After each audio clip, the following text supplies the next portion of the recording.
네, 여러분 안녕하세요. 저는 김두일 작가입니다. 본 방송은 지난 7월 19일 날 여의도 국회에서 민주당 위성락 의원과의 인터뷰, 트럼프 총격이 미 대선과 대한민국의 안보에 미치는 영향에 관련해서 그 외에도 또 굉장히 중요한 외교적 현안들, 수지텔이라든가 관련돼서 여러 가지 이야기를 나눴죠. 근데 그 내용이 그때 그 주에 있었던 윤석열 탄핵 청원 청문회 때문에 조금 묻힌감이 있어서 제가 열린 공감 측의 허락을 득한 뒤에 제 채널 김두일 TV에서 한 번 더 업로드를 하게 되었습니다. 그 앞단에 조금 더 그 사이에 업데이트된 내용들이 있어갖고 조금 더 내용을 덧붙이게 되는 것이라 같이 참조해서 보시면 될 것 같고요. 지금 미국에서 한 달 동안 벌어진 상황을 보면 TV 토론, 바이든과 트럼프의 TV 토론에서 바이든이 참패를 했죠. 그 이후에 이 바이든에 대한 사퇴 압력, 낸시 펠로시 전 국회의장이라든가 아니면 오바마 전 대통령까지 나서갖고서 이렇게 바이든의 사실상의 사퇴에 대한 무언의 압력들이, 펠로시는 대놓고 했지만 일들이 벌어졌고, 그런 가운데 트럼프에 대한 총격 피습 사건, 여기에 이제 오른손을 불끈 쥐고서 성조기를 배경으로 찍은 사진이 지금 굉장히 강력한 인상을 심어줘서 이대로 가다가는 미국의 이제 대선이 트럼프로 넘어가겠다, 이런 이야기들이 나온 상태에서 전격적으로 바이든 대통령이 이 사퇴를 어저께 발표를 했습니다. 한국 시간으로 7월 22일 아침에 새벽에 발표를 했죠. 그래서 후임으로는 해리스 부통령을 사실상 지명을 했고요. 그래서 민주당의 지금의 절차로 봤을 때 바이든에서 이제 해리스로 바뀌게 될 것 같다. 그래서 현재 이제 미국에서의 분위기는 그러면은 해리스가 얼마나 경쟁력 있는 후보로서 트럼프와 같이 제대로 된 경쟁을 할 것이냐, 이런 쪽에 주력을 하고 있지만, 그럼에도 불구하고 현재까지의 그 직전 여론조사 7월 18일인가로 봤을 때는 한 3% 이상 트럼프가 해리스보다도 앞선 것도 맞죠. 그러니까 이제 당시 미국의 CBS 여론조사를 보면 바이든과 상정해서 혹은 해리스와 상정을 해서 가상 대결 조사를 펼쳤습니다. 둘 다 현재는 이제 트럼프가 이기는 걸로 나왔지만, 그럼에도 불구하고 후보가 정식적으로 교체가 됐으니 일종의 컨벤션 쇼과 비슷한 형태의 해리스에 대한 지지도도 올라갈 것으로 보입니다. 당장 어제 하루 동안에 해리스에 대한 정치자금 모금이 어마어마했다고 하죠. 그 정도로 지금 이제 민주당의 지지자들도 다시 한번 결집하는 모양새가 되기 시작한 것도 현실이죠.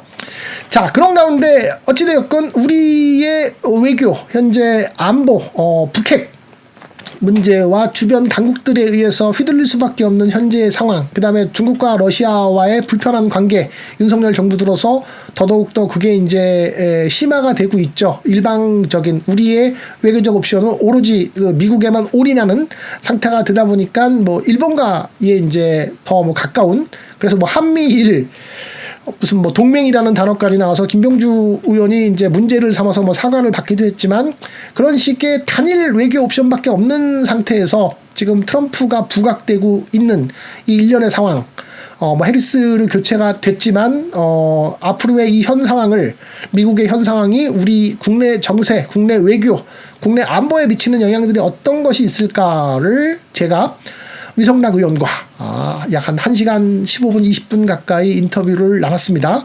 이거 그냥 묻혀버리기가 너무 아까운 내용이라 한 번 더 재활용하는 것이니까 여러분 보신 분들은 한 번 더 찬찬히 제 방송에서 얘기했던 거를 한번 좀 곱씹어 보면서 보셨으면 좋겠고, 안 보신 분들은 이 내용을 꼭 한번 보시면 굉장히 중요한 내용이고 또 쉬운 내용이고 또 꼭 알아야 될 내용이니까 다시 한번 좀 시청해 줬으면 좋겠다라는 말씀을 드리겠습니다. 자, 지금부터 김두일 작가와 위성락 의원의 인터뷰를 시작을 하겠습니다. 여러분, 시청자 여러분 안녕하십니까? 매주 금요일 밤을 뜨겁게 달구는 열린공감TV의 새로운 프로그램 김두일쇼, 오늘은 제 3화째로 대한민국의 한국형 외교 좌표라고 하는 신조어를 일반 국민들한테 또 알려주시고 계신 위성락 의원님을 자리에 모셨습니다. 안녕하세요. 네, 안녕하십니까.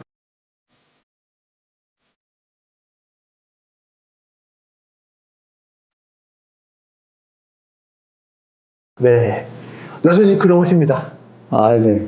네. 좀 친근해야 되는데요. 네. 거리감을 느끼는지 모르겠습니다. 걱정입니다. 저는 거리감을 전혀 안 느끼는데, 네. 뭐 그렇게 해서 점점 가까워지시겠죠. 네. 최근에 상임위 질의하는 걸 봤습니다, 외통이. 네네. 다음 유성락 의원님 질의해 주시기 바랍니다.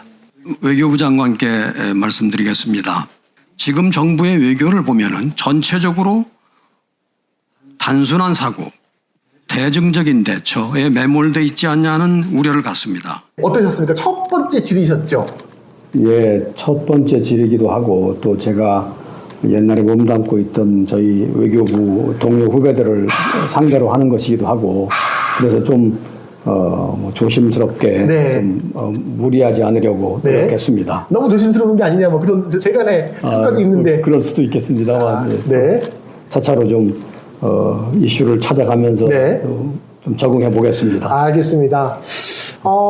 위성락 의원님께서는 평생을 네. 1979년부터 이제 외교관 활동을 네. 시작하신 거죠? 네, 그렇죠. 와, 그러면은 일평생을 외교 한 의무를 하시다가 네. 정치를 상당히 늦은 나이에 어떻게 네, 보면 네. 시작하신 거잖아요. 네. 의정 활동을 시작한 지 약 한 3개월 정도 됐고 어떻습니까? 둘 다 공직 생활이긴 하지만 외교관의 생활과 네, 네, 이 네. 정치인의 생활 어떤 차이점이 있을까요?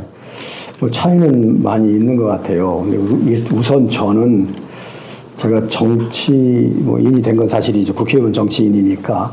근데 제가 정치를 한다는 생각보다는 그 정치의 장에 와서 외교 이슈를 다루고 재현하고 한다. 뭐 그런 마음의 자세입니다. 뭐 정치에 들어와 있긴 해도 제가 네. 정치인이라기보다는 역시 외교 전문가로서 정치의 장에서 기여한다. 그런 마음의 가짐이고요. 외교관 할 때하고 다른 점은 외교관은 역시 관료 조직의 일원이니까 네. 여러 가지 이제 조직의 구속이 많이 되는 점이 있는데 정치 활동을 하면 약간 독자성이 좀 많고 한 명 한 명이 다 헌법 기관이라 다름없으니까요. 뭐 그런 점이 좀 있고요. 책임과 함께 무슨 권리도 다 따르는 것인데 그런 권한이 좀 있고 책임이 있고 더더욱이 야당으로서 활동을 하니까 네. 정부의 외교에 대해서 좀 더 냉정하게 지적한다든가 비평한다든가 하는 입지가 확보된다. 그 점이 좀 차이점이다. 네. 일상의 뭐 출퇴근이라든가 업무의 강도 네. 뭐 그런 건 어떻습니까? 업무의 강도는 비슷하긴 한데요. 우선은 이 시간적으로 좀 번잡한 일정들이 많습니다. 많은 사람을 만나야 하고 차분하게 일하는 게 아니고 좀 막 동적으로 움직이면서 일해야 되는 게 좀 달라서 적응하는데 좀 힘이 들고 있는데 네. 조금씩은 진전이 있습니다. 그렇습니까? 하고 있습니다. 알겠습니다. 알겠습니다. 자, 그럼 뭐 이제 좀 더 본격적인 본론으로 한번 들어가 보겠습니다. 네네. 최근 윤석열 대통령께서 나토 정상회의에 참여를 네. 했었죠. 네네. 제가 알기로는 이번이 이제 세 번째 네. 매년 순방을 하셔갖고 3회차 나토 방문을 했는데 일단 궁금합니다. 네. 나토는 북대서양 조약기구고 우리는 네. 지금 여기 아시아, 그것도 동북아 쪽에 위치하고 있는데 나토와 도대체 대한민국의 안보는 어떤 관계가 있나라는 생각. 왜 우리는 매년 나토에 참여를 하는 건지 그 이유가 궁금합니다. 네네. 우선 지리적으로 보면은 이제 멀리 떨어져 있는 건 사실이죠. 네. 거기는 북대서양, 유럽과 북미를 연대하는 동맹이고 우리는 이제 동아시아 끝에 있고 하니까 많이 떨어져 있긴 한데 세계가 좀 이제 글로벌라이즈 됐기 때문에 그렇죠. 한 곳의 이슈가 다른 곳에 영향을 미치고 서로 영향을 주고받는 그런 시대가 된 건 사실이죠. 네. 예컨대 우크라이나에서의 전쟁이 우리에게 영향을 주어서 급기야는 러시아와 북한이 동맹이 되고 네. 그것이 한국의 안보 구도를 크게 바꿔버리는 일이 벌어지는 것처럼 이제 영향을 좀 주고받는 네. 시대가 왔죠. 그렇다 보니까 미국을 비롯한 서방이 중국과 러시아가 기존 미국과 서방이 주도하던 리버럴 오더에 도전한다. 그 도전에 대해서 함께 라이크 마인드한 나라끼리 연대해서 대응해야 된다. 네. 생각하에 나토와 다른 지역의 라이크 마인드한 나라를 연계하려고 하는 네. 흐름이 있죠. 네. 그거의 일환이 나토의 플러스 아시아 지역에 있는 네 나라, 한국, 일본, 호주, 뉴질랜드, 아시아 퍼시픽 네 나라, 네. AP4라고 네. 그 AP4. 나라들하고 나토하고를 자꾸 연결해서 나토 일종의 플러스 알파. 네. 그게 이제 AP4입니다. 나토 플러스 AP4. 네. 그걸 계속 초청을 한 거죠. 그래서 우리가 이제 1차, 2차, 세 번째 초청이 됐는데 어떤 시대의 큰 흐름이나 어떤 서방 측의 그러한 대세를 우리가 거절하거나 네. 아니면 거기서 초연하거나 하기는 좀 어려운 게 현실입니다. 글로벌한 시대에 우리가 서방의 이론으로 가치와 입장을 공유하기 때문에 일정 부분 공조를 해야 합니다. 네. 한국이 미국의 동맹이기 때문에 그렇죠. 생겨나는 그런 점도 있죠. 그래서 이제 가는 거지만 근데 우리는 또 우리가 가지고 있는 독특한 지정학이 있지 않습니까? 그렇죠. 동아시아 지정학, 한반도 주변 지정학. 그렇습니다. 간단히 말하면 분단도 있고 북한의 핵 미사일 위협에 대적해야 하고 그렇죠. 그러려면 주변 국가하고 좋은 관계를 유지해야 하고 네. 근데 주변에 사강이 있고 네. 사강이 분단 구조에 연결되어 있습니다. 북한의 비핵화를 이루려면 또 한반도에서 평화를 정착시키려면 한반도를 통일하려면 이 세 가지 우리가 독특한 아젠다인데 네. 그걸 하려면 주변 국가하고 관계를 잘 매니지해야 합니다. 네. 관리해야 되죠.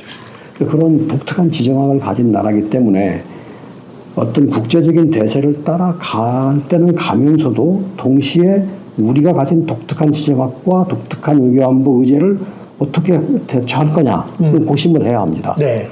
얼핏 보면 상충됩니다. 두 네. 개가. 그렇지만 이 상충되는 과제를 능란하게 관리해 나가는 것이 외교의 기술이고 그렇죠. 국민들은 정부에게 그걸 기대하는 겁니다. 맞습니다. 그러니까 이 민감한 일을 잘 해야 하는데 지금 보는 모습으로서 그렇지는 않은 거죠. 그러니까 그게 제가 문제 제기를 하고 걱정하고 네. 비평하고 하는 네. 이유입니다.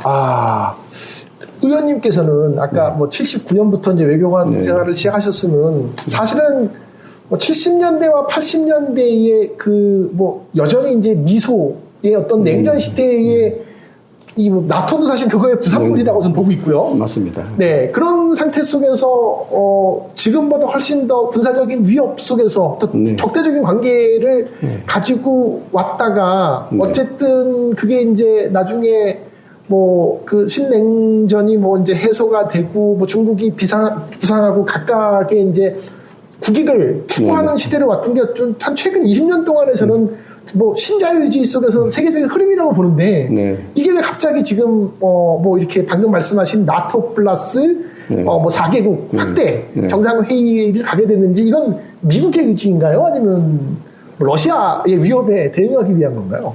그건 뭐 그냥 쉽게 말하면 서로 간의 어떤 인터액션의 결과물이죠. 서로 네. 간의 이제 밀당의 결과인데 결과다.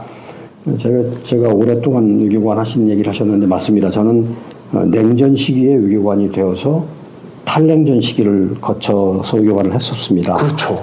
그러니까 제가 외교관 입문할 때는 냉전이 첨예할 때니까 미소 대립 뭐 이렇게 있을 엄청났죠? 때고요. 그러다가 제가 한 외교관 10년 차쯤 되었을 적에 소련에서 변화가 일어나서 네. 이제 냉전이 종식되는 시대가 왔습니다. 페레스트로이카. 그래서니까 네. 그때 제가 소련 담당 과에서 한소 수교 업무를 맡아보았어요. 그렇죠. 그래서 수교가 됐습니다. 네. 그때는 탈냉전을 이제 올라타서 한국 외교가 한소 수교, 한중 수교 한 거죠. 엄청났던 거죠. 엄청났던 거죠. 네. 그런데 그때 우리가 77 선언을 하지 않았습니까? 네. 77 선언에 뭐라고 써 있냐면 우리가 중국, 러시아하고 관계 개선을 하면서 북한이 미국, 일본하고 관계 개선하는 것을 반대하지 않는다. 네. 이렇게 되어 있는데 사실은 그 후에 노태우 정부 때인데 네. 사실은 반대를 했어요. 맞아요. 그래서 우리는 중러와 수교를 하고 북한은 막혔어요. 네. 그런 상황이 북한으로 하여금 고립감, 배신감, 뭐 열등감, 네. 패감을 주었기 때문에 체제를 존립시키려는 목적으로 핵 카드를 건드리게 됐어요. 고난의 행군 플러스 핵. 그래서 네. 이제 핵 문제가 생겨난 거예요. 네. 그때부터. 그래서 탈냉전 시기에 동서는 대체적으로 화해를 하고 협력을 하는 시대였지만 북한은 핵을 만들고 있었어 계속. 나 홀로. 나갔는데 그 동서 화해 협력이 오래 못 가고 무너지기 시작을 합니다. 특히 러시아가 네. 자기는 탈냉전을 촉발했고 자기 자신도 변화해서 민주 러시아로 갔는데 서방은 자기를 잠식했다. 그런 인식을 가지고 있습니다. 푸틴이 나오기 전까지 워낙 경제가 안 좋아서 또 그런 생각들을 많이 했던 것 같아요. 네, 그렇고 그 후에 중국이 크게 부상하니까 미중 대립이 이제 경쟁과 대립이 심화되었죠. 그렇죠. 미중 경쟁 대립, 러시아의 어떤 피해 의식 이런 네. 것들이 이제 결탁이 돼서 러중이 손을 잡고 네. 또 미중미로는 사이가 나빠져 왔던 게 탈냉전 후반부에 네. 큰 흐름이죠. 그래서 내내 후반부에는 나빠지고 있다가 이제 우크라이나 사태가 결정적인 전기가 되어서 탈냉전이 끝나고 네. 이제는 우리가 새로운 냉전과 비슷한 신냉전. 시대, 신냉전이라는 네. 말도 쓰고 하지 않습니까? 그런 시대가 왔죠. 저는 지금 새로운 냉전이랄까 신냉전 비슷한 상황을 보면서 과거 냉전 때의 기억을 소환합니다. 네. 그래서 그때의 교훈을 얻어야 네. 이 신냉전을 과거 냉전보다는 다르게 대처할 수 있을 거다라고 생각하는 네. 입장에 있습니다.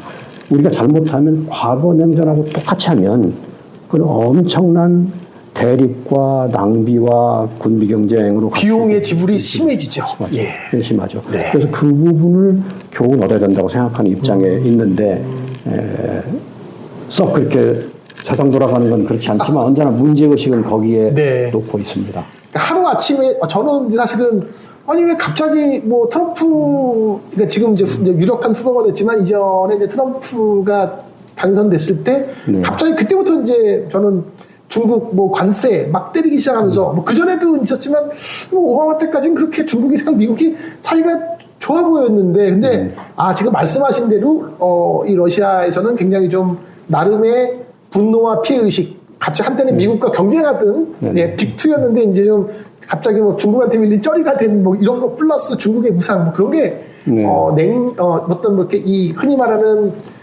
화해 시대가 좀 이렇게 또 끝나가는 어떤 기미는 있었군요. 네네. 그런데 저는 이제 러시아의 그런 인식을 제가 다 받아들이거나 뭐 그거를 제 생각으로 대변하고 있지는 않습니다. 네. 이제 제가 소개하는 건 러시아에서는 그런 인식이 팽배하다는 거고요. 네. 또 이제 서방이 보는 똑같은 사안은 좀 다르죠. 이제 네. 다른 시각에서 보기 때문에 네. 서방에서는 구소련 영역에 있던 동구라파 여러 나라들 다 자유민주 개방을 해서 네. 민주 체제로 바뀌었는데 러시아만 그렇게 진화하지 아니하고 네. 그러니까 새로운 권위주의 그렇죠. 푸틴 체제로 가면서 그런 나라들을 겁박을 하려고 하니까 네. 우크라이나 이런 나라들이 서방으로 가려고 하는 거다 이렇게 인식을 하죠. 네. 그런데 미국적인 시각에서는 그런데 대립하고 있는 시각인데요. 제가 관심을 갖는 거는 우리가 새로운 냉전으로 들어간다면 과거 냉전을 겪었던 경험으로부터 교훈을 얻어서 네. 그때와는 다르게 매니지를 해야 되는 거 아니냐. 냉전과 비슷한 상황으로 들어가는 것을 우리가 다 막을 수는 없습니다. 네. 그 흐름 속에서 운신할 수밖에 없는 거는 현실입니다. 그리고 우리가 혼자서 그 세계사적인 흐름을 바꾸거나 막을 수는 없을 거라고 그렇죠. 생각해요. 그렇죠. 거기에 어떻게 흐름에 타야 합니다. 네. 그러나 운신을 함에 있어서 과거의 경험으로부터 많은 교훈을 얻어서 그와 같은 대립으로는 가지 않은 방법이 있는지 네. 외교 공간을 열 수 있는지 보십시오. 우리가 과거 냉전을 보면요. 한국은 미국과 동맹이었기 때문에 냉전의 서방축 구도의 완벽한 일원이었고 그렇죠.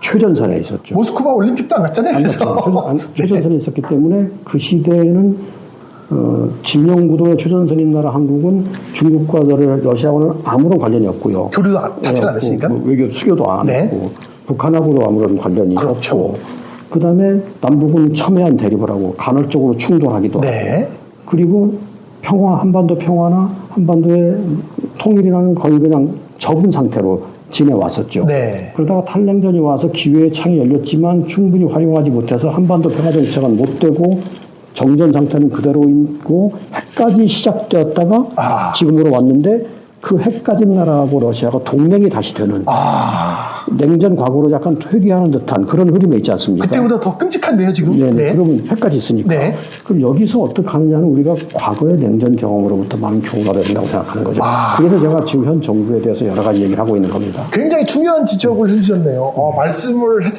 하셨던 것이, 예, 저희가, 그러니까 막연하게 생각했던 것보다 더 네. 심각한 상황이라는 것을 저도 이제 지금 인터뷰를 통해서 인지하게 됐고, 자, 그럼 좀 더 이제 디테일한 주제로 한번 가보겠습니다.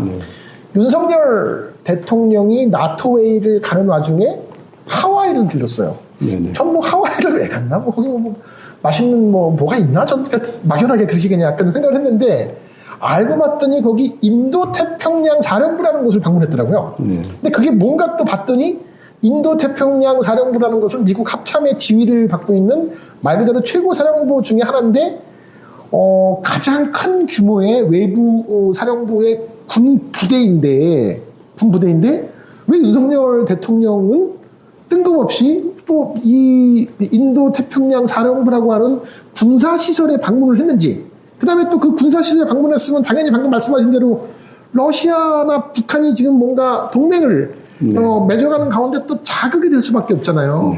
네. 이게 우리 국익에 부합하는 일일까라는 또 의문이 듭니다. 네. 제가 과거 냉전으로부터 교훈을 얻어야 지금 유사한 냉전 상황에서 과거와는 다르게 좀 더 낫게 대응할 수 있을 거다. 그런 전제를 말씀드렸는데, 지금 말씀하신 그 제기한 사안이 네. 거기에 아주 극명한 사례 중에 하나입니다. 사례예요. 네. 저희가 지금 나토 회의에 가게 돼 있는 길이었지 않습니까? 그렇죠. 거기 가서는 이제 미국은 물론이고 나토하고 회의를 하고 아까 AP4라고 할 수 있는 네. 한국, 일본, 호주, 뉴질랜드가 또 회의를 따로 하고 호주, 뉴질랜드는 사실은 그 배가 오커스라고 하나요? 오커스는 이제 네. 또 영국하고 네, 영국까지 같이 네. 얽혀 있죠. 네. 그러니까 다 이제 소다자로 이렇게 저렇게 얽혀 있는데 그러니까요. 그 중에 한국, 호주, 일본, 뉴질랜드 네 나라는 AP4라는 그룹으로 AP4. 또 돼 있는 건데 그 회의에 가는 계기이기 때문에 전 세계가 그걸 보고 있습니다. 네. 중국, 러시아, 북한도 다 보겠죠. 보고 있어.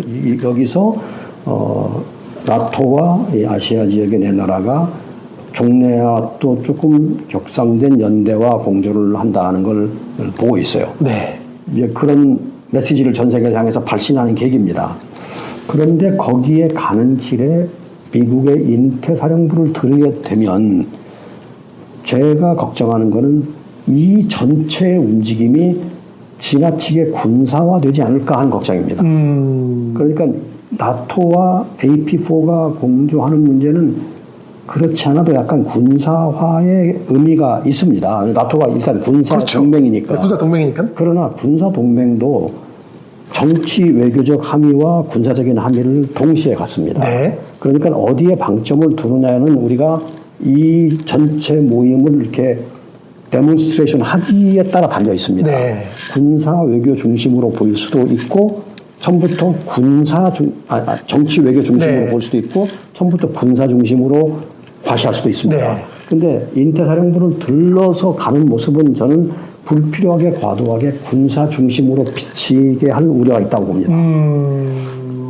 그러니까 저희 생각에는 그쪽과 연대 공조하는 흐름은 불가피한 흐름이기 때문에 가급적이면 정치 외교 중심으로 가고 군사는 조금 슬로우 다운해서 네. 점차적으로 상대 진영의 움직임을 봐가면서 대응하는 것이 저는 맞다고 봅니다. 네. 처음부터 군사로 점프에 들어가면 상대 또한 군사로 점프에 들어옵니다. 훅 들어간 게 네, 그러면 이제 중국, 러시아, 특히 러북 관계는 군사 동맹을 맺었는데 마침 네. 그 계기에 이게 촉발하면 서로가 군사적 경쟁과 대립이 심화됩니다. 네. 이게 냉전 시기에 벌어졌던 일이고 그게 냉전의 지나친 군사 대결과 군비 경쟁을 초래했던 코스트로 이어졌습니다. 네, 맞아요. 단적인 예를 들면요.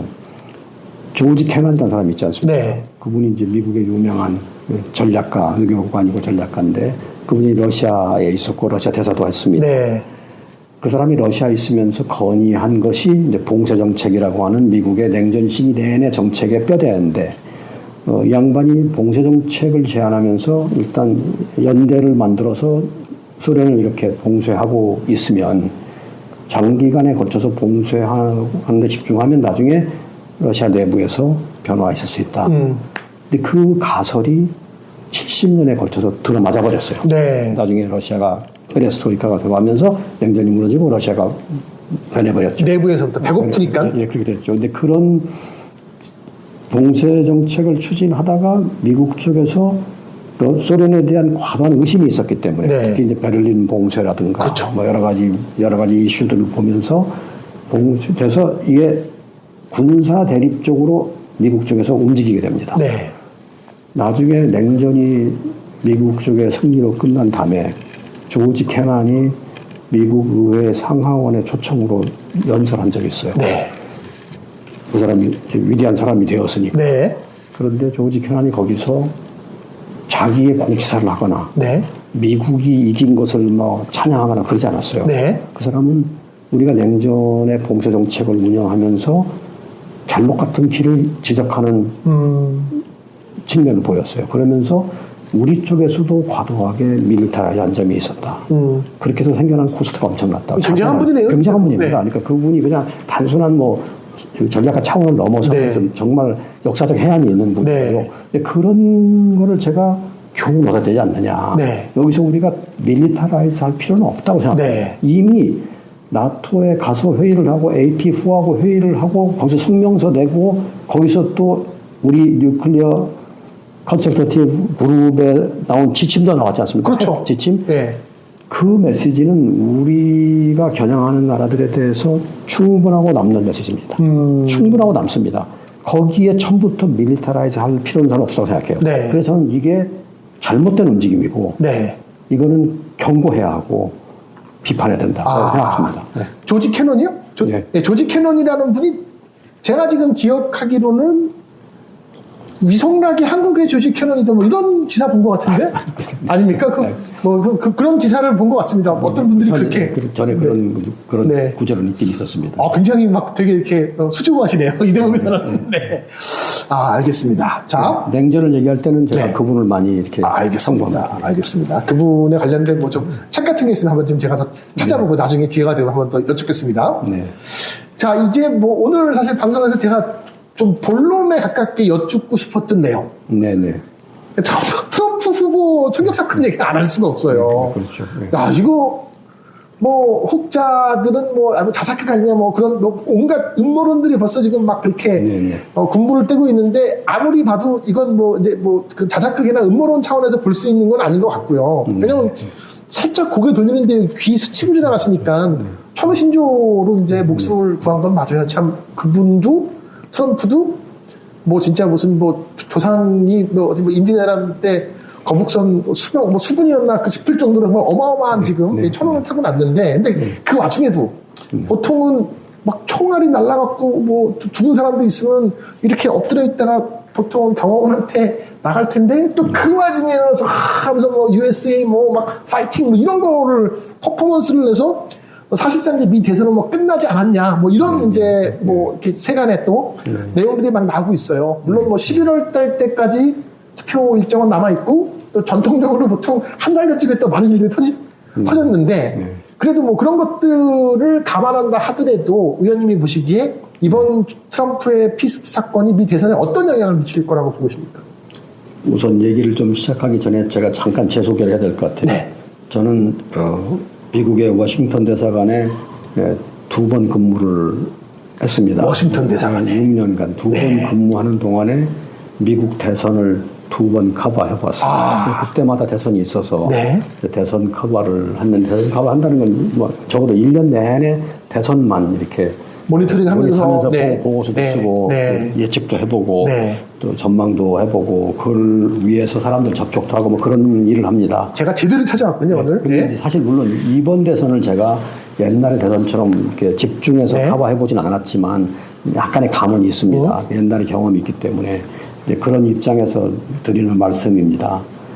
우선 이번 이 사건은 위태로운 일이었지만 결과적으로는 큰 일은 나진 않았고 그거의 어떤 후속적인 분위기로 트럼프 진영에 유리한 건 사실입니다. 우선 이제 지지층이 결집이 되고 또 트럼프가 가지고 있었던 여러 가지 악재에도 불구하고 약간 피해자 같은 모습이 됐죠. 모습이 또 되고 동정심도 유발하고. 그런 점이 있죠.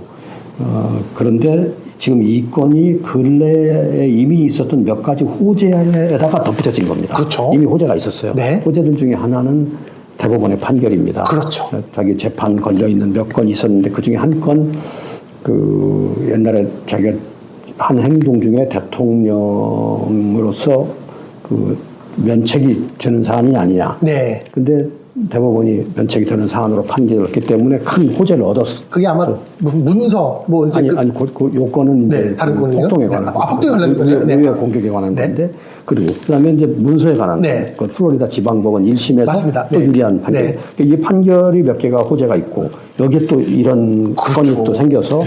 전반적으로 이제 유리한 추세를 더 그 강화해 나가고 있는 건 맞습니다. 맞긴 한데 거기다 더해서 또 이제 전당대회를 하지 않았습니까? 그렇죠. 그 미국에서는 되게 전당대회를 하면 전당대회 효과가 좀 올라갑니다. 있죠. 네. 언제나 그 사람들이 이제 컨벤션 바운스라고 합니다. 그렇죠. 조금 올라가는데 이제 그런 호재를 지금 일련의 호재를 만나고 있어요. 그리고 상대 진영은 여러 가지 악재 중에 이제 바이든이 사퇴하느냐 아니냐 TV 토론 때 워낙에 실망스러운 모습을 보였고 뭐 최근에 뭐 코로나 또 걸리고 그런 게 있어서 좀 미지수입니다. 네. 바이든 후보가 계속 갈지 아닐지 네. 뭐 자칫하면 수일 안에 그게 결론이 날 수도 있고 펠로시는 뭐 좀 중대한 고민을 하고 있다고 그랬다면서요. 여러 가지 네. 보도들이 있습니다. 그래서 변수가 굉장히 많고 가변적인데 그래서 전체적으로 유리하다고 볼 수 있습니다. 네. 그런데 그 어느 만큼 유리하느냐는 제가 볼 때는 지금 한국 내 언론에서 보는 것 같이 압도적으로 유리하다고 생각하지는 않습니다. 아, 그렇군요. 조금 유리하다. 그러나 여전히 시간은 많이 남았고 네. 말씀하셨지만 시간은 뭐 11월까지 많이 남았고 또 변수는 생겨나니까 그럼 저는 민주당은 필패냐라고 보지는 않습니다. 가장 그런 변수라고 하면 이제 바이든에서 후보 교체에 대한 게 가장 큰 변수입니까? 지금으로서는 당장 큰 변수죠. 네. 후보가 유지가 되는지 바뀌는지 네. 또 바뀐다면 누구로 바뀌는지 네. 또 유지된다면 이제 바이든도 지금부터 11월까지면 여러 가능성이 있기 때문에 네. 또 호재 악재는 양쪽에 오고 가는 거니까 그렇죠. 또 모릅니다. 흐름이 있으니까. 큰 대국을 보면 민주공화당이 쟁패를 하는데 이게 막 일방적으로 이기고 지진 네. 않고 한국에서도 비슷하지 않습니까? 누가 네. 와도 한 50몇 대, 40몇 이렇게 그렇죠. 큰 차이는 안 나거든요. 네. 몇 프로, 4, 5%, 네. 3, 4%, 5, 그렇죠. 6% 뭐 그 정도니까 바뀔 수 있어서 저는 단정적으로 트럼프 진영이 완전히 유리하다고까지는 보진 않고요. 좀 더 유리했던 추세가 더 강화되었다는 네. 정도고 시간은 많이 남아 있기 때문에 네. 아직은 유보적이다 그렇게 생각합니다. 그러나 그럼에도 불구하고 뭐 지금 이제 의원님께서도 말씀하셨듯이 이제 트럼프가 분명히 이제 유리한 지점은 있다. 네. 그건 뭐 당연히 뭐 외교적 준비를 하는 입장에서는 뭐 적절한 표현일지 모르겠지만 트럼프 챙기기 뭐 이제 네. 그런 게 좀 이제 있어야 되는 게 전 당연한 뭐 일이라고 입장이라고 봐요. 그래서 그 총격 사건이 있었을 때 저는 이제 제일 먼저 어떤 나라가 뭐 그거에 대한 뭐 규탄의 메시지 혹은 뭐 트럼프에 대한 쾌유의 메시지가 나오나 봤더니 역시 영국이 제일 먼저 나왔고요. 영국이 한 2시간 만에 나왔고 그 다음에 뭐 호주, 일본 뭐 쭉 이렇게 나왔어요. 뭐 프랑스. 근데 이제 우리나라 왜 뭐 그 사이에 이제 뭐 이재명 대표도 메시지가 나왔는데 윤석열 대통령은 메시지가 안 나오는 거예요. 7시간 반 가까이 지나서 이제 나와서 그 사이에 트럼프 후보는 이미 이제 거기 그 총격 사건이 당한 지역에서 300km 떨어진 곳까지 이미 이동해서 막 가고 있는데 그러면은 당연히 그 미국 언론들 입장에서는 뭐 트럼프의 이 지금 그 총격 사건에 대한 여러 가지 뭐 각 정상들의 반응이 이렇다. 그걸 다 내보내잖아요, 보통. 근데 우리는 다 이미 그 타이밍을 놓친 거잖아요. 근데 그런 부분들이 그냥 단순한 어떤 뭐 득장 대응인 건지 아니면 뭐 바이든 지금 대통령과의 관계 때문에 나는 끝까지 의리를 지킬 거야. 뭐 옛날 뭐 이제 명말 총처 같은 뭐 그런 상황인 건지 저는 좀 약간 그것도 좀 의구심이 들어요. 뭐 저도 그걸 봤는데요.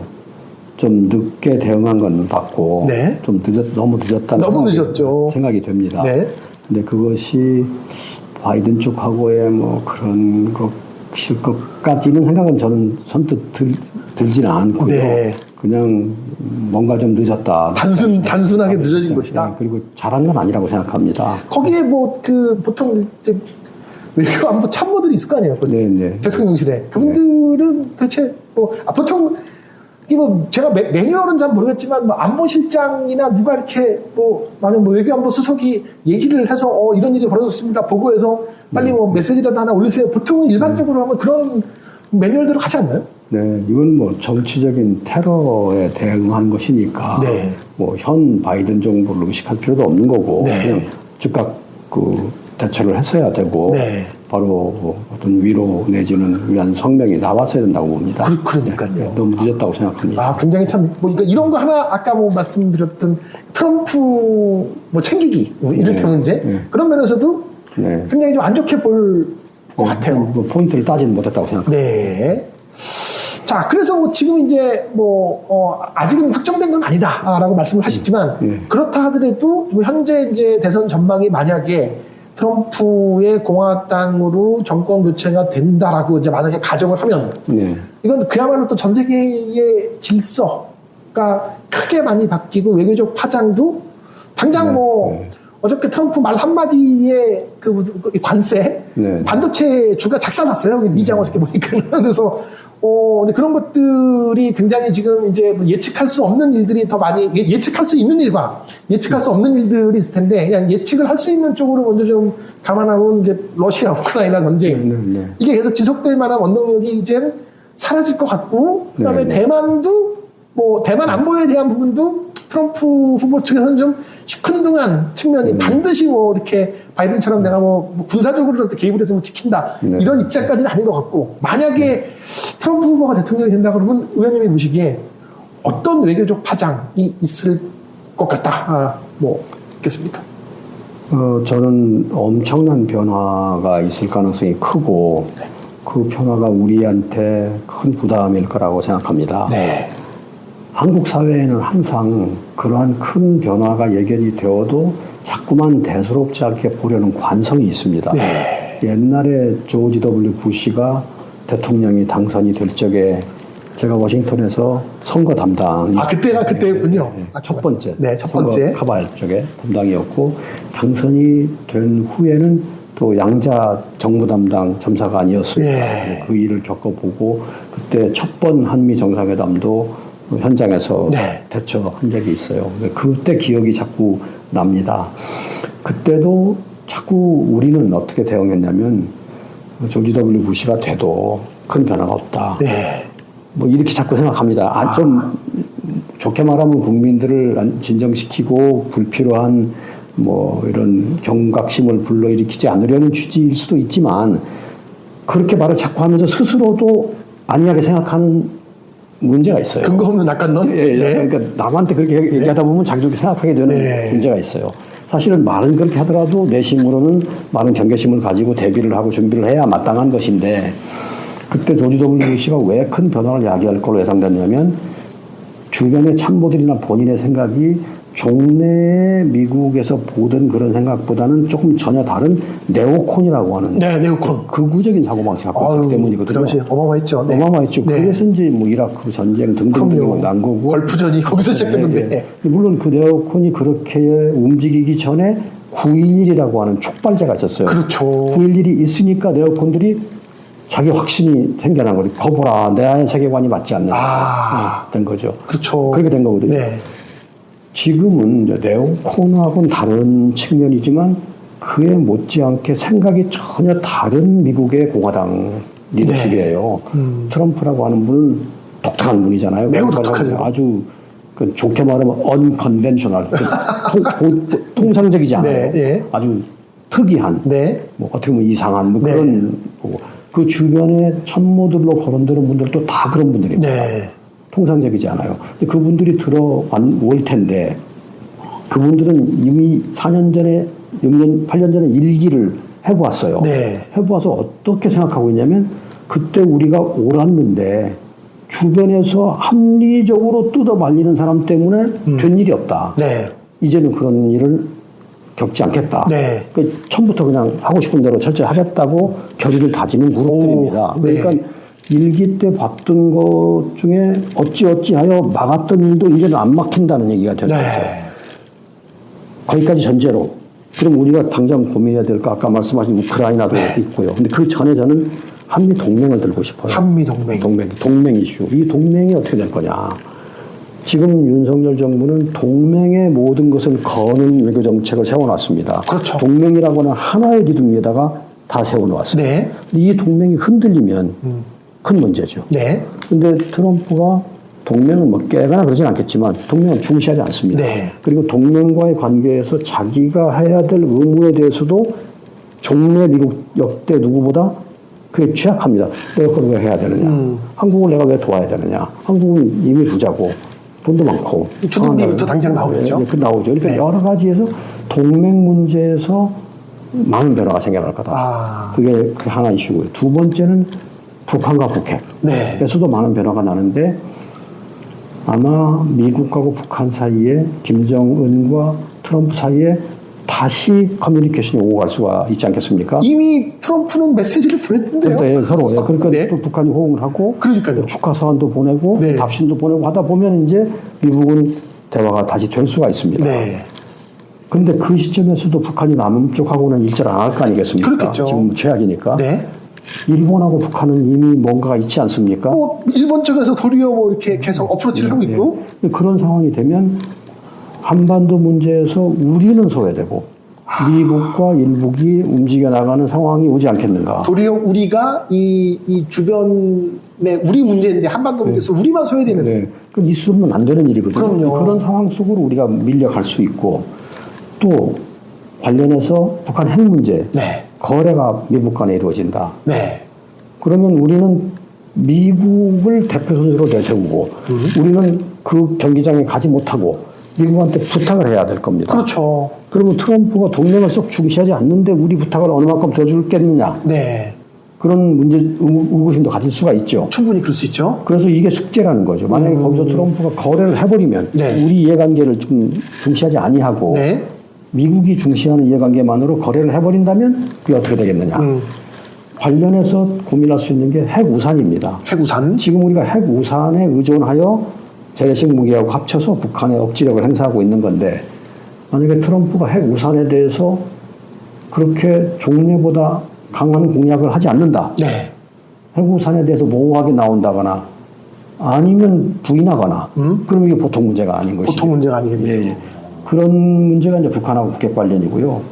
그 다음에는 중국 문제인데 네.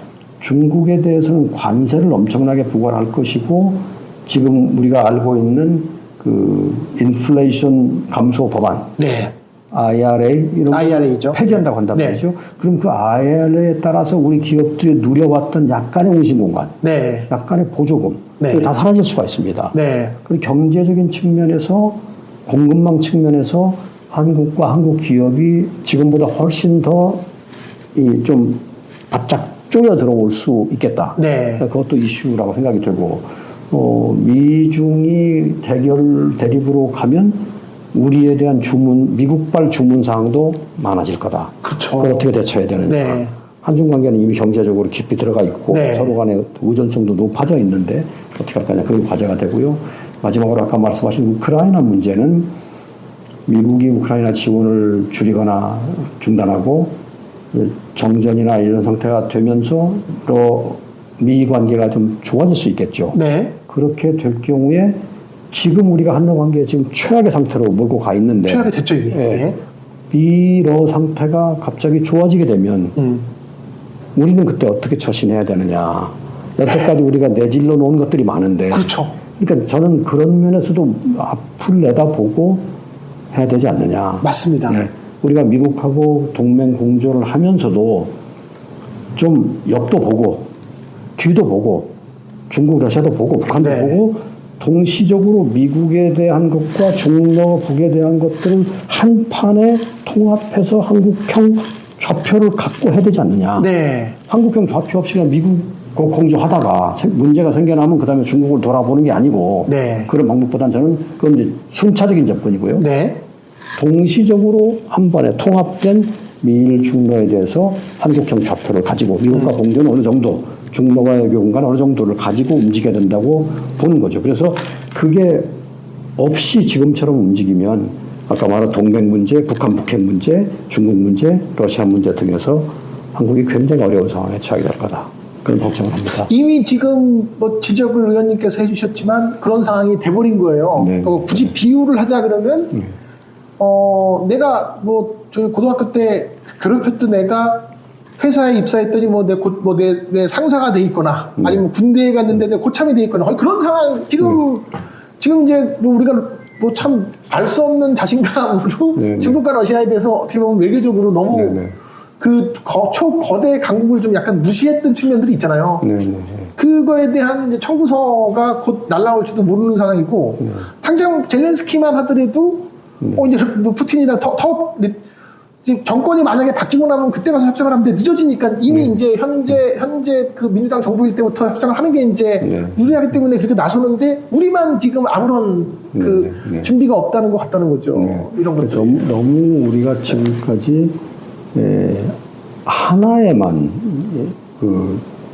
몰입하는 외교를 주식으로 말하면 몰빵. 몰빵이죠. 네. 그러니까 물론 미국과 관계를 강화해야 하고 일본과 관계 개선해야 네. 하고 그 점에서 현 정부가 성과를 낸 거는 저는 평가를 합니다. 네. 제가 걱정하는 부분은 그게 다는 아니다. 네. 그렇게 하면서도 뒤와 옆을 돌아보고 중국, 러시아, 북한을 어떻게 관리할까 네. 하는 방안을 동시에 내놨어야지. 네. 일이 이미 어려워진 다음에 지금 사후 수습을 하려고 해서 안 되지 않느냐. 네. 그리고 이 한쪽 잘된 것만 가지고 나머지 거가 다 달렸다고 말할 수 없다 이거죠. 네. 지금 현재 미국, 일본 관계는 괜찮지만 네. 한중 관계 최악, 한중 관계 최악, 남북 관계 최악, 북핵 문제 최악인데 네. 이 전체를 잘했다고 점수를 주기는 어렵지 않느냐. 어렵죠.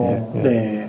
이건 사실은 그러니까 지금 민주당이 야당이기 때문에 이런 질문 자체가 좀 무의미한 걸 수도 있는데 그렇다 치면은 제가 봤을 때는 뭐 일은 벌어진 거예요 이미 지금.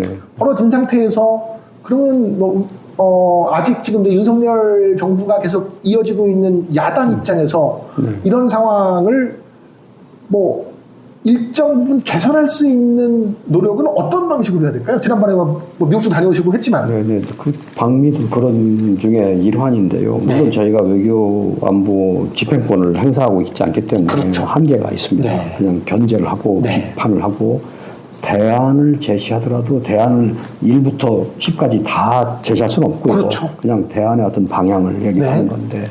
건데 저희는 계속 주장하는 게 중북러의 반작용을 관리할 방안을 내놓아라. 네. 그 방안은 중북러 독단으로 내놔서는 안 되고 네. 미국, 일본 정책과 연계되어서 내놓아야 한다. 네. 미일, 중러, 북에 대한 통합되고 조율된 외교좌표를 내놓고 네. 그거에 근거해야지만 북중러하고 대화가 성립이 된다. 네. 그게 없으면 대화를 해도 겉돕니다. 겉돌겠죠. 그냥 만나봐야 네. 그래서 뭐 대화급을 정상으로 올려봐야 친절을 볼 수가 없어요. 네, 입장이 네. 있어야 되지 않습니까? 그렇죠. 근데 중국과 러시아는 그 입장이라는 게 뭐냐면 한국은 어떤 외교를 하고 있는 나라인가, 미국의 동맹인 건 알겠다, 네. 주한미군이 있는 것도 알겠다, 그거 받아들일 수 있다. 그러나 한국은 그러면 사안이 생기면 어떻게 처신하는 거냐, 네. 글로 그냥 끝까지 가고 마는 거냐, 네. 끝까지 가고 말면 공간이 없습니다. 그렇죠. 그러니까 한국은 불가피하게도 이런 상황 속에서도 북한의 비핵화를 해야 하고 한반도 평화정착해야 되고 한반도 통일해야 되니까 이 한국만이 가진 아젠다를 구현하려면 네. 중로하고 외교 공간을 남겨둬야 되기 때문에 네. 그러려면 미국하고 사이에서 공간을 확보해야 되는 겁니다. 일본을 보시면 일본이 미국하고 잘 공조합니다. 네. 그러나 러시아하고 꼭 해야 되는 그 섬 사계 도서 문제라든가 네. 뭐 또 북한하고 꼭 해야 되는 납북자 문제가 있으면 그렇죠. 대화를 합니다. 네. 어떻게든 하려고 하잖아요. 천하는 있으니까. 이슈가 있으니까. 그러니까 우리는 그보다 더 큰 이슈가 있대. 사계 도서 정도가 아니고 납북자 우리는- 정도가 아니고 우리는 나라의 진짜- 평화가 네. 무너지냐 네. 아니면 전쟁이 나느냐 북한 핵 문제가 고착되느냐 아니냐 이런 압도적인 이슈를 앞두고 있기 때문에 그걸 다룰 방향을 가져야 되니까 지금의 하여튼 몰입하는 외교 제가 다른 때 쓴 용어로 말하면 옷으로 치면 one size fits all 하나 갖고 다 입히려 하지 말고 테일러 메이드는 옷을 장만해야 된다. 네. 상대에 따라서 네. 그런 외교를 하자고 지금 주장하고 있습니다. 예. 이게 뭐 제가 진짜 뭐 문외한이라 질문 드리는 건데 가령 현재 이제 차기 대선 지지율로 가장 높은 뭐 이제 이재명 뭐 네. 대표 같은 분이 네. 뭐 예전에 제 기억으로는 그 싱하이민 중국 대사도 만나고 막 그랬잖아요. 네. 뭐 그런 것처럼 실제 이제 그 이재명 대표 같은 야당의 유력 주자가 뭐 예를 들면 뭐 대사들이라든가 아니면 뭐 실제 방문을 해서 그쪽의 뭐 의원들 뭐 좀 유력 주자들을 만나는 것들은 의미가 있을까요? 만나는 건 의미가 있습니다. 왜냐하면 이제 소통을 일단 해야 되니까 우리 주변의 주요국들하고는 긴밀한 소통을 유지해야 하고 소통을 통하여 서로의 입장도 좀 더 명확히 알고 네. 또 오해 여지도 줄이고. 그렇죠. 근데 사실 문제가 어디서 나느냐면 상대에 대한 일종의 미스퍼셉션에서 오거든요. 냉전이 그렇게 된 겁니다. 서로가 서로에 대한 과도한 의심, 네. 또 과도한 의심을 기초로 벌리는 행보, 그것이 또 상대의 또 과도한 의심을 초래하는 상승작용이 이루어지죠. 네. 일종의 상호 확증 편향이죠. 남녀 연애도 아니고 더 힘드네요, 훨씬. 네, 그러니까 매번 상대의 행동을 보면서 그러니까 내가 옳았다. 나의 지난번 행동이 맞았다. 네. 라고 생각하게 되는 그게 이제 끝없는 네. 의심과 대립으로 가는 건데 우리가 주변 상황에 대해서 만약에 그런 상호 확증 편향으로 들어가면 우리의 주변에 아무런 외교 공간은 없습니다. 알겠습니다. 그걸 막아야 하니까 소통해야 하니 정부도 소통하고 야당도 소통하고 필요합니다. 네. 필요하고 뭐 그걸 잘 관리를 해서 정부에 좋은다고 해야 된다고 봅니다. 의원님이 뭐 그래도 어쨌든 그 관시 중국어로 네. 이제 관시가 네. 좋으시기 때문에 네. 많은 분들을 계속 좀 더 만나시고 소개를 좀 더 해주셔야 돼요. 하려고 합니다. 그래서 저도 여기 와서 중국 대사하고도 컨택하고요. 네. 러시아 대사관하고도 컨택을 유지하고 있습니다. 네. 러시아 대사관 지금 여러 가지 문제들이 있지만 네. 그러나 외교라는 거는 전쟁을 하면서도 협의를 하는 거니까. 아, 그럼요. 네. 전쟁은 전쟁이고 이건 네. 군인들이 하는 거고 네, 그렇습니다. 외교관들은 마지막까지 네, 또 그렇습니다. 이야기를 하는 거죠. 자, 또 요 말씀도 좀 질문을 드려야 될 것 같아요. 뭐 언론 보도가 최근에 좀 나오곤 있지만 그 뭐 문제의 스미테리 네. 간첩 뭐 사건에 뭐 기소 공소장을 저도 좀 봤어요. 네. 공소장을 쭉 보니까 그게 하필 또 뭐 제가 그 이전 보도를 봤을 때 스미테리는 이제 박근혜 정부 때부터 어쨌든 뭐 한국 정부와 뭐 좀 이렇게 그 교류를 했던 것 같아요. 네. 근데 왜 하필 딱 윤석열 정권으로 바뀐 다음부터 공소장 내용상으로는 그렇더라고요. 그래서 뭐 2022년부터 이제 주요하게 뭐 여러 뭐 회의 내용도 뭐 이렇게 메모지에 적어서 뭐 국정원 직원한테 주고 뭐 거기 뭐 돈도 국정원 직원한테 받고 무슨 어떤 식당 뭐 모임 그런 거에 대해 제공도 받고 네.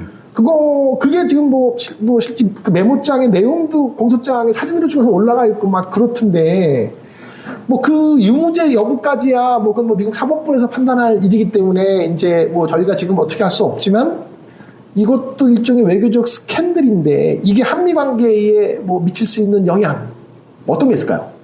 저 영향이 꽤 크다고 걱정합니다. 꽤 클 겁니다. 생각보다 클 거예요. 네. 우선 그 수미 대리는 저도 개인적으로 잘 아는 사이입니다. 아, 또 그렇습니까? 잘 오래 알고 많이 만났고 뭐 어떤 분입니까, 그분은? 어떤 뭐 개인적으로는 네. 한마디로 좀 좋은 사람이고요. 네, 좋은 사람. 네. 호인이고 네. 우리한테 대해서도 항상 열려 있는 네. 자세로 이렇게 토론하고 했고 사고 방식은 이제 상당히 보수적이죠. 아, 보수적이고. 네, 북한에 네. 대해서는 터프하고 네. 역시 정보기관 출신이고 행정부에서도 오래 일했고 했기 때문에 미국의 전통적인 보수적인 관점으로 북한과 한반도 문제를 보고 있고요. 네. 많이 아는 사람이고 이슈에 대해서도 해박하고 그런 사람입니다. 근데 좀 인간적으로 같이 교류해 보면 좀 사심이 있거나 그런 사람 아니고 네. 좀 착한 사람이에요. 네. 그래서 제가 이거 듣고 놀랬고 좀 개인적으로는 걱정도 많이 됩니다. 이게 액수가 사실은 그러니까 네. 제가 잘 또 몰라서 그런지 뭐 그 무슨 첩보 영화 같은 데 보면은 훨씬 더 많은 분들이 사실 오고 가야 정상인데 이게 뭐 네. 만 불 조금 넘는 수준을 갖고서 네. 무슨 국가 간첩행위인데 저도 좀 그게 의아하긴 했어요. 그러니까 지금 이거는요 엄밀히는 뭐로 기소됐냐면 네. 외국 에이전트 등록법이라고 있거든요. 예. 그러니까 그 로비스트 등록을 안 했는데 그걸 했기 때문에 했다. 근데 그거로 걸려 있는 거죠. 그러니까 파라라고 하는 법인데요. 네. 파라 법에 따라서 이 양반 기소가 된 거라고 봅니다. 근데 이제 우리 쪽에서도 그러면 이게 이 사람 혼자 걸려 있는 게 아니고 그 행위는 우리 쪽 기관원들하고 연결돼 걸렸잖아요. 국정원이랑, 네. 국정원, 주로 국정원. 네. 외교부 직원도 들어있어요. 네. 한두 명 들어있는 것 같고 국정원이 주고. 네. 그런데 우리가 그렇게 했는데 그럼 우리는 왜 안 걸렸느냐면 우리는 대사관 직원이니까 치외법권이 있거든요. 네. 그러니까 기소를 할 수는 없어요. 네. 그 사람들은 다 쫓겨났다고. 추방 봐요. 명령은 그렇게 내렸겠죠. 해서 그렇겠죠. 그러니까 우리하고 그 사람하고 사이에 벌어진 일인데 그 사람은 기소가 되고 우리는 이제 기소는 할 수 없고 다른 식으로 처리가 됐겠죠. 네. 그러면 이게 잘못됐다고 하면 서로 간에 이게 한 게 잘못됐다는 거잖아요. 네. 우리 쪽 잘못이 있다는 얘기예요. 그렇죠. 이게 우리 쪽이 미국인이었으면 다 기소됩니다. 그렇죠. 근데 이제 기소를 못해서 그럼 이 기소를 못했다고 해서 이게 없어지는 문제는 아니고 의심과 문제가 있는 네, 맞아요. 유죄예요. 네, 유죄. 그 기소에 기초해서 본다면 네. 우리 쪽 사람도 유죄인 거죠. 네, 그렇죠. 기소를 못할 뿐이지. 그렇죠. 그러니까 이게 이제 스캔들인데, 빅 네. 스캔들인데, 한미 간에 있었던 여러 스캔들이 꽤 큰 건데, 주로 정보기관의 스캔들이에요. 정보기관의 스캔들. 예전에 그 로버트 기미든가요? 예. 그 사건에 비해서 경중은 어떻습니까? 그 뭐 해군, 네, 뭐. 그 건에 비교하자면, 그건 간첩죄입니다. 그렇죠. 그럼 훨씬 더 그거 그건 센 이제, 거네. 그거는 공소 내용을 봤을 때. 간첩죄고 이번에는 파라 위반이니까 그게 좀 더 크다 할 수 있고, 그건 이제 군사기밀에 관한 군사기밀, 걸로 돼 해군, 있었어요. 네네. 그러니까 조금 더 시리어스한 거고, 이거는 군사기밀까지는 아니지만 기밀 내용이 있어요. 기밀 내용이 가장 있다. 크게 걸려있는 게 아까 말씀하신 대로 그 국무부에서 회의를 했는데 네. 그 내용을 뭐 메모를 해서 사진 찍었다. 사진 찍었다. 좀 악성으로 비칠 수 있는 겁니다. 네. 그런 것들은 왜냐하면 뭐 정보기관이 사진 찍고 네. 사실 이게 왜 윤정부 들어서 기소가 됐느냐는 건 제가 정확히 해석은 잘 못하겠어요. 네. 그 부분은 정보가 좀 제한돼서. 네. 근데 기소장을 보면 이거는 박근혜 정부부터 여러 정부에 걸쳐서 지속 모니터된 문제고 다 걸려 있어요. 네. 지금 대통령실에서 자꾸만 이거는 뭐 문정부 문제로. 그러니까 그렇게 몰아서- 얘기하더라고요. 네. 아니, 그건 아주 좋지 않은 태도라고 생각해요. 네. 이 문제의 핵심은 문정부냐 윤정부냐라기보다는 네. 박근혜 윤정부에 걸쳐서 십몇 년 동안 벌어진 일이고 네. 기소장에 나온 사건의 수치를 보면 윤정부도 아주 많습니다. 그렇죠. 뭐 누가 세보면 20몇 건 되고 네. 나머지가 더 적어요. 훨씬 숫자가. 네, 네. 이걸 정권 차원에 떠넘기기를 할 게 아니고 정쟁으로 가서는 안 되고. 네, 문제는 뭐냐면 왜 우리 정보기관은 이런 수준의 행위를 해서 이런 일에 적발되고 걸리느냐. 네. 범법 행위를 왜 하느냐. 네. 정보기관이 이게 잘하는 거냐. 정보기관이 고칠 점은 없겠냐. 반성할 건 없느냐. 네. 라고 짚어 들어가야 맞습니다. 이건 나는 문제였고 너는 문제 아니고 또 무슨 마치 문정부 때 뭐 유능한 사람을 뭐 잘라서 그렇다는 식으로만 하는데 아니에요. 네. 왜냐하면 사실 이런 유사한 스캔들로 문제가 된 기관원이 계속 많이 있습니다. 이 언론에 안 나와서 그렇지. 뭐 언론에 보도된 것 중에서도 계속 꾸준하게 있었어요. 그런 스캔들은 있었죠. 그리고 우리가 옛날에 박정희 때 유명한 박동선 네. 코리아 게이트라는 건 코리아 그냥 게이트. 거대한 사건이에요. 그냥 뭐 평문회까지 했으니까. 예, 이런 사건에 곱하기 한 100은 되는 그렇죠. 그런 건이 네. 묶여 있었어요. 네. 그런 전력이 있습니다. 네. 그런데도 여전히 우리가 이런 스캔들에 휘말리는 수준의 정보 활동을 하고 있다는 네. 것을 자성해야 합니다. 아. 그래서 이걸 고쳐 나가려고 해야 되고 그런 계기가 돼야 돼요. 그렇지 않다면 아무 의미가 없어요. 이제 와서 네. 떠넘기기 하고 아무것도 아니라는 식으로 얘기하기 시작하면 장래가 없습니다. 그러기보다는 여기로부터 교훈을 얻고 뭘 고쳐야 될지 반성해야 될지 그래서 수준 있는 정보 활동을 해야 되고요. 또 우리가 항상 보면 이렇게 말썽 나는 사람들 보면 전부 코리안 아메리칸을 붙들고 하는 겁니다. 그렇죠. 뭐 그것도 생각해봐요. 예. 왜 우리는 매번 이러느냐. 그 사람들이 거기서 성공하고 잘 자리 잡고 우리가 도와줄 사람들인데 그 사람들 어떻게 하다가 그 사람 파멸시키는 일. 네. 그래서 우리 정보 네트워크 다 파멸되는 일을 네. 계속 해야 하는 거예요. 현지에서의 또 흔히 말하는 뭐 이제 한인 뭐 이제 네. 세계에도 한인 세상에서도 좀 이렇게 네. 안 좋은 파급력이 또 생기고. 네. 그리고 이로써 우리가 워싱턴에서 아니면 미국에서 아니면 또 다른 나라에서 네. 우리 대사관이나 대사관 안에 정보 네. 하는 사람들도 섞여 있는데 그 사람들이 그 사회하고 협의하고 뭐 정보도 얻고 의견도 교환하고 하는 일에 엄청난 위축이 옵니다. 네. 그렇겠죠. 왜냐하면 한국인들은 조심해야 된다. 그렇겠죠. 저 사람들은 컴퓨터하면 이상한 걸 주문하고 뭘 써달라고 하고 사진 찍고. 사진 찍고 네. 또 뇌물 남기고 네. 그 잘못 얻어 걸리면 붙들려간다. 네. 그렇게 해서 멀리하게 되면 우리가 일하기 어려워지는 거예요. 그럼요. 굉장히 자해적인 네. 결과를 가져오는 일이기 때문에 네. 제가 모두의 이게 한미 관계에 큰 부정적인 영향을 줄 것이다라고 하는 겁니다. 아, 그러니까 뭐 지금 아까 의원님께서 지적하셨듯이 현재 우리 외교의 뭐 가장 장점이자 단점이 하나에 올인한 네. 지금 이제 그 뭐 정책으로 가고 있는데 그런 와중에 이런 일이 생기니까 굉장히 상황이 또 고약하게 느껴지는 거예요. 네, 그러니까 특히 우리가 미국하고 관계 이렇게 중시하고 해놨는데 이건 뭐냐? 네. 한미 관계에 그런 의심을 야기시키는 거고 또 미국 조야에서는 한국 관원들 조심해야 된다. 네. 그 사람들하고 위험하다. 네. 라고 하게 되는 것이니 더욱 일하기 어려워지는 게 아닌가. 이게 큰 파장이 있어서 여하튼 이번 일을 계기로 저는 많은 것을 되돌아봐야 된다고 생각합니다. 네. 그렇지 않다면 이런 값비싼 대가도 의미가 없어질 거다라고 생각하는 겁니다. 정보위에도 들어가 계시죠? 정보 들어가 있습니다. 네, 정보위에서 뭐 아마 좀 이런 문제를 한번 짚어주셔야 될 것 같아요. 그러려고 합니다. 그러려고 합니다. 예. 아, 오늘 참 굉장히 그 인터뷰 시간 하나하나가 정말 어마어마하게 진짜 네. 그 엑기스만 지금 제가 다 뽑아먹는 것 같아갖고 굉장히 의미 있는 것 같은데 자, 뭐 요 얘기 하나 더 했으면 좋겠어요. 근데 또 문제가 되고 있는 게 최근에 이렇게 냉전 시대를 저도 겪었던 사람 중에 하나인데 그때는 뭐 도끼 만행 사건 저기 뭐 수영사람 총 쏘고 뭐 이런 건데 요즘은 뭐 대북 똥풍선을 쏘고 한쪽에서 우리 쪽은 확성기를 욕하고 네. 뭐 이런 상황이 지금 벌어지고 있다는 거예요. 네. 근데 이게 굉장히 좀 유치하지만 상황은 과거 정말 뭐 7, 80년대 못지않게 긴장감은 그렇습니다. 어마어마한 것 같아요. 지금이 고조가 되고 있는 것 같은데 당연히 뭐 계속 지적하셨지만 현 상황에서의 이 극단적이고 불필요한 남북 간의 긴장 관계는 아무런 도움이 되지 않고 있는데 이 해결 방안, 그 다음에 최근에 뭐 의원님께서 발의하신 법안 중에 남북 관계 발전법, 네. 이게 아마 대북 전단 관련된 거겠죠? 확성기? 네, 그렇습니다. 뭐 관련 법안에 대한 것도 설명을 해주고 어떻게 이 문제는 그 방법이 없나? 네, 라는 네. 것도 좀 여쭙고 싶습니다. 네. 우선 지금 남북 관계를 돌아보면요. 현재 윤석열 정부가 역대 보수 정부 중에 가장 이념적이고 가장 강성입니다. 그러니까요. 누구보다 강성해요. 네. 지금 정부의 네. 대북 그 관점이 네. 이념적이라는 건 이제 보수 우익적이라는 겁니다. 네. 가장 보수 우익적이고 가장 강성해요. 네.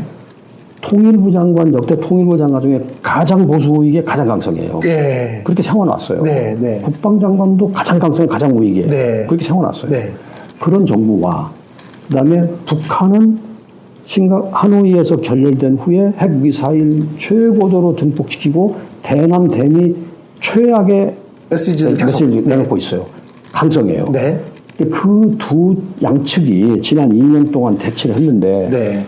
여태까지 큰 충돌이 안 났다는 게 특이할 정도예요. 아. 그 정도로 정도군요. 상황은 긴장인데 네. 거기에서 지금 전단을 뿌리고 풍선이 오고 확성기를 들고 뭐 포격을 하고 이렇게 지금 네. 인터랙션이 있습니다. 오늘 아침에도 뭐 하나 또 그랬던데. 네. 그럼 이게 얼마나 위태롭냐는 거죠. 그렇지 네. 않아도 이 남북 간의 관계 전반을 볼 때 아주 대치한 위험스러운 대치인데 네. 여기서 벌어지는 일이 위험천만하지 않느냐 네. 이 얘기고 그럼 주변은 어떠냐? 한중 관계 최악, 한미 관계 최악, 미중 대립 최악, 미러 대립 최악인데 여기서 이상하게 일이 벌어지면 이게 어떻게 되겠느냐? 위험천만하죠. 나비 효과가 더 예. 발생될 수 있죠. 그런 상황인데 지금 정부에서는 아랑곳하지 않고 무슨 감내할 수 없는 조치를 하겠다. 그러니까요.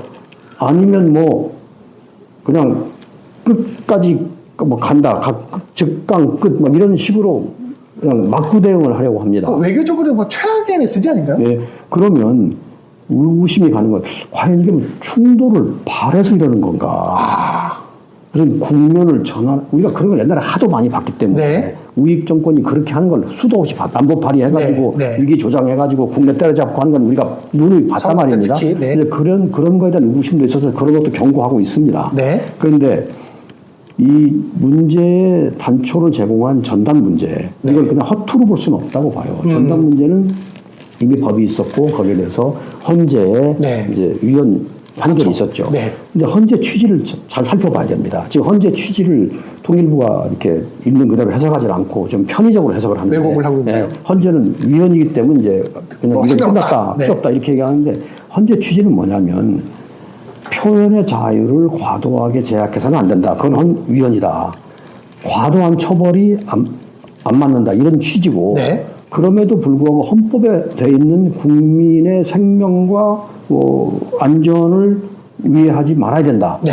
그건 국가의 의무로 돼 있어요. 그렇죠. 근데 그거를 지키기 위해서 또 한반도의 불필요한 긴장을 완화하기 위해서 이 전단 살포 문제에 대해서 통제하는 것을 막고 있지는 않아요. 네. 오히려 헌재도 적절한 방법으로 입법을 통해서 그걸 막지는 말고 표현의 자유를 침해하지는 말고 길을 찾으라고 하고 있어요. 네. 그러니까 우리가 지금 개정을 해야 될 거는 그 취지에 맞게 하는 거예요. 그게 헌재 취지입니다. 네. 그 헌재 취지를 왜곡해가지고 이 일방적으로 한쪽만 따서 헌재가 위헌으로 했기 때문에 이제 위헌이다.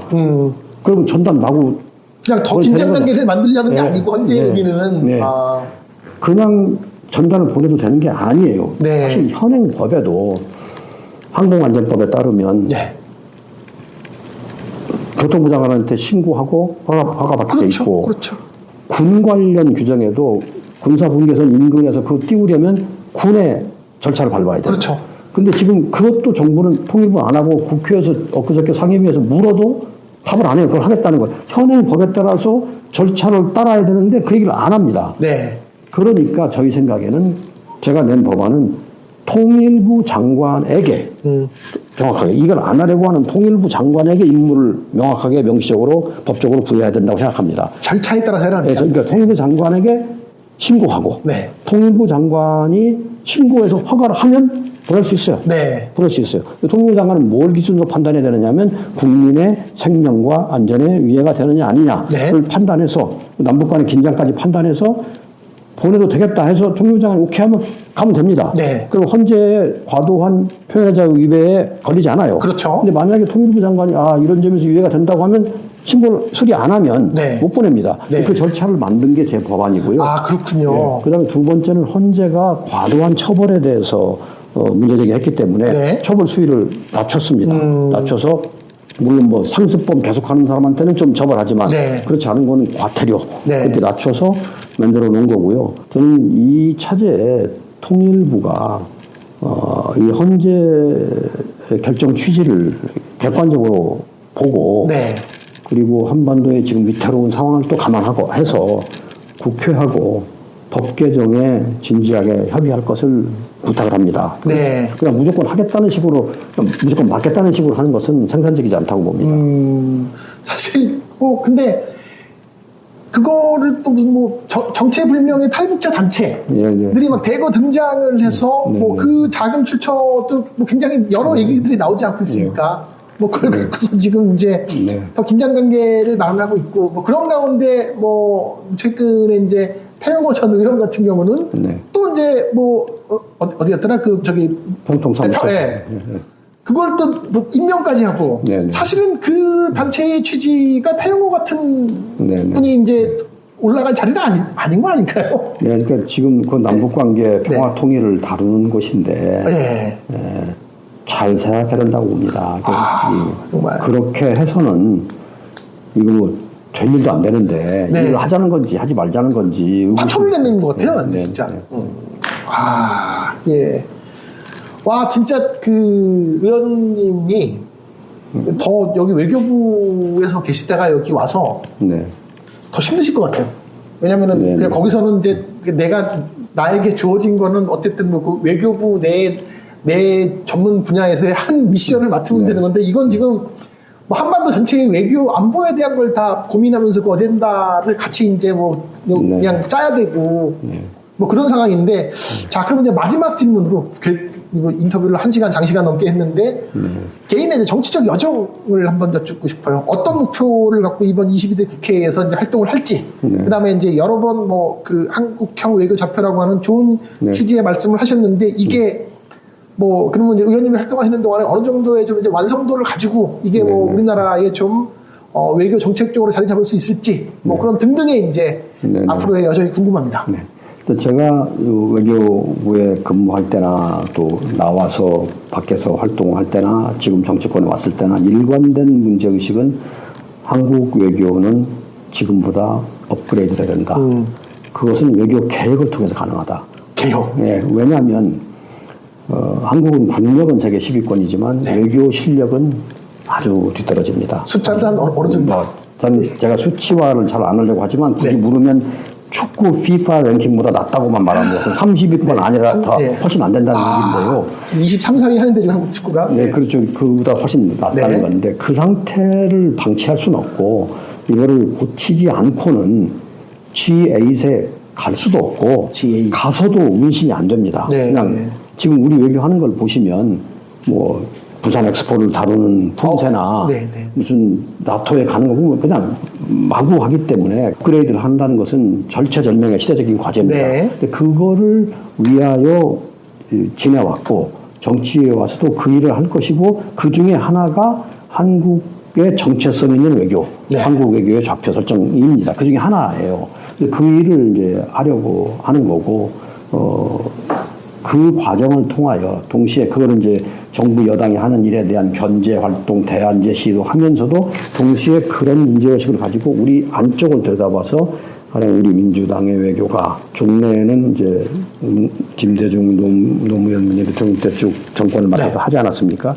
그 외교에다가 그동안에 벌어진 주변 환경의 변화, 우크라이나 전쟁, 미러 간의 극한 대립, 또 미중 대립의 심화, 북한의 더 강화된 핵미사일 역량 이런 변화를 감안한 거기가 반영된 좀 더 진화된 형태의 실용적인 외교로 가도록 기여하는 것이 또 다른 내부적인 소임이고 대외적인 소임은 아까 말한 정부의 정책을 견제 대안 내고 해서 한국 외교 개혁을 이뤄서 한국 외교 전반을 업그레이드하는 일 그걸 하려고 합니다. 아, 외교의 개혁이라는 단어까지 들으니까 굉장히 좀 처음 듣는 단어입니다. 지금 우리는 검찰개혁, 국정원 언론개혁 많이 하지만 외교개혁 또한 한국이 안고 있는 큰 과제입니다. 알겠습니다. 위성락 의원님께서 이제 의정활동을 하시는 동안에 외교개혁이 부디 이루어지고 한국형 외교 좌표가 상당히 좀 이렇게 어느 정도 좀 궤도에 올라있기를 응원드리겠습니다. 네, 감사합니다. 자, 시청자 여러분, 불타는 금요일 밤을 한국형 외교 좌표 혹은 한국의 아까 조지 캐논 라고 이제 평가받는 위성락 의원님과 굉장히 장시간 얘기를 나누면서 저도 많이 배웠고요. 오늘 뭐 하루 종일 법사위에서 지금 바로 옆에 굉장히 뭐 지금 뭐 오늘 뭐 국회가 지금 난리 법석이 났는데 그 사안도 매우 중요합니다. 입법 청문회 매우 중요하지만 어떻게 보면 우리의 직접적인 생존권에도 관련돼 있을 수 있는 중요한 얘기를 오늘 위성락 의원님과 함께 나눠봤습니다. 전 다시 다음 주에 찾아뵙겠고요. 오늘 인터뷰에 응해주셔서 너무 감사드립니다, 의원님. 감사합니다. 감사드립니다. 네.